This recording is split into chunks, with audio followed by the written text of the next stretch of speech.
Hi friends, நான் Sundar army lower. இந்த video எதுக்காக பாத்தீங்கன்னா உங்களுக்கு வந்து பியூட்டிஃபுல்லான நல்ல கியூட்டான ஒரு செஸ்ட் வேணுமா? நான் 4 டைப் ஆஃப் புஷப்ஸ் வந்து சொல்லி தர போறேன். அதை ஃபாலோ பண்ணீங்கன்னா போதும், வேற லெவல்ல இருக்கும், பார்க்கவே அட்ராக்டிவா இருக்கும். உங்க வீட்ல இருந்து ஃப்ரேம் பண்ணி மாட்டி வச்சுக்கலாம். தெரியுங்களா? பார்த்தா தெரியுதா? வேற லெவல்ல இருக்குதா? வாங்க வீடியோக்குள்ள போலாம்.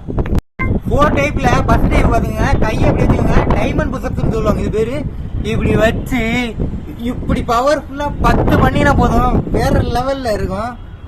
செகண்ட் டைப் பாத்தீங்கன்னா இது மாதிரி உயிரில ஸ்டெப் இருந்துச்சுன்னா கையை இப்படி வச்சுக்கோங்க, இதுலயும் டைமண்ட் புஷப் ஸ்டெப்ல வச்சுக்கோங்க. இப்படி வச்சு இதுல 10 ரெப் எடுத்தீங்கன்னா போதும், வேற லெவல்ல இருக்கும். தேர்ட் டைப் பாத்துக்கிட்டீங்கன்னா அதே ஸ்டெப்லயே வந்து காலை வந்து மேல வச்சுக்கிட்டு கையை வந்து டைமண்ட் ஷேப்லயே வச்சுக்கோங்க, வச்சுக்கிட்டு இதுல 10 ரெப் எடுத்தீங்கன்னா போதும், வேற லெவல்ல இருக்கும். ஃபோர்த் டைப் பாத்தீங்கன்னா இது மாதிரி கம்பி இருந்துச்சுன்னா அவங்க வீட்டுல அப்படி கையை வந்து க்ளோஸா வச்சுக்கோங்க, க்ளோஸா வச்சுட்டு இதுல 10 ரெப்பு பண்ணுங்க, செம்மையா இருக்கும். இந்த 4 டைப் ஆஃப் புஷப்ஸ் ட்ரை பண்ணி பார்த்துட்டு கீழே கமெண்ட்ல எப்படி இருந்துச்சுன்னு சொல்லுங்க. ஃபிட்னஸ் ரிலேட்டட் வீடியோக்கு என்ன ஃபாலோ பண்ண மறக்காதீங்க. தேங்க்யூ ஃபார் வாட்சிங். Love you to all.